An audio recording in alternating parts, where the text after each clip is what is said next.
All India federation అని ఒకటి ఉందండి, కన్ఫెడరేషన్ అంటాం.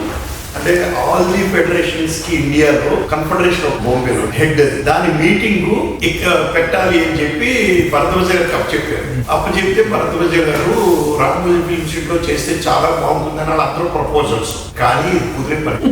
బాపిరెడ్డి గారు దగ్గరికి భరద్వాజ గారు నేను మీ అందరం కలిసి ఎగ్గాం సార్ ఇలాగా ఇది అంటే అలాగేనంటే చేసుకోవడం తప్పే ఉంది, నేను రామోజీ గారితో మాట్లాడతాను. నేను ఆయన మాట్లాడే ముందు ఒక్క కండిషన్, దాసరి గారు కంపల్సరీగా ఆ ఫంక్షన్ వస్తాడు, ఆయనే నాలుగు ఫంక్షన్ మీటింగ్. మరి ఎట్లా అప్పటి వరకు రామోజీ ఫిల్మ్ సిటీ అడుగు పెట్టలేదు దాసరి గారు అని చెప్పారు సార్.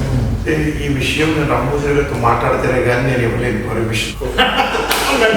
నెక్స్ట్ డే ఏమన్నా నెక్స్ట్ డే ఇచ్చారు సార్. వెళ్తే సార్ ఓకే సార్ మీరు డబ్బు ఏం కట్టక్కర్లేదు, మొత్తం అన్ని చేసుకోమన్నారు, భోజనం ఏర్పాటు కూడా నేను చేస్తాను, కానీ ఒక కండిషన్, దాసనారాయణ గారు రామోజీ ఫిల్మ్ సిటీ లో ఆడు పెట్టిన తర్వాత నేరుగా రామోజీ గారికి పలహారం చేసిన తర్వాతే మీ దానికి రావాలని ఆయన కండిషన్ పెట్టాడు. ఆయన వస్తాను అంటే పెట్టుకోండి, రాను అంటే మళ్ళీ మమ్మల్ని కాంటాక్ట్ చేయొద్దని చెప్పారు ఆయన అని చెప్పాడు. ఆయన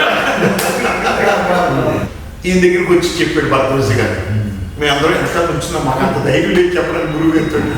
భరద్వాజ గారు సార్లు అన్నారు ఏముందయ్యా వెళదాం తప్పే ఉంది. అది అప్పటికి కోపాలు తగ్గిపోయింది ఇద్దరికి కూడా.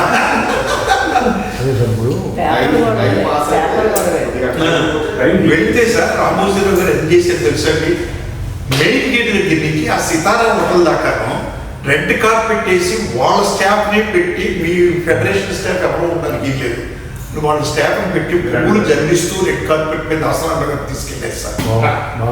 తీసుకెళ్ళి ఆ లిఫ్ట్ ఓపెన్ అయిన తర్వాత ఎవరో రావడానికి వీల్లేదు, ఓన్లీ దాసనారాయణరావు గారే. అది బాపిరెడ్డి గారు దాసనారాయణ గారు ఇద్దరే వెళ్ళారు పైకి. వచ్చేసి ఈ లోపల స్టిలోగ్రాఫర్స్ వాళ్ళు ఎప్పుడు వాళ్ళిద్దరూ కలిసి దిగుతారా అని పెట్టిండు. వాళ్ళిద్దరూ కలిసి దిగుతూ ఉండగా ఈ ఫోటోలు గిటోలు కూడా అందరూ ఆ విధంగా కలిసారు సార్. మొత్తం వాళ్ళిద్దరూ మా కన్ఫెడరేషన్ కలిపింది గురువు గారిని రామోజీ గారు.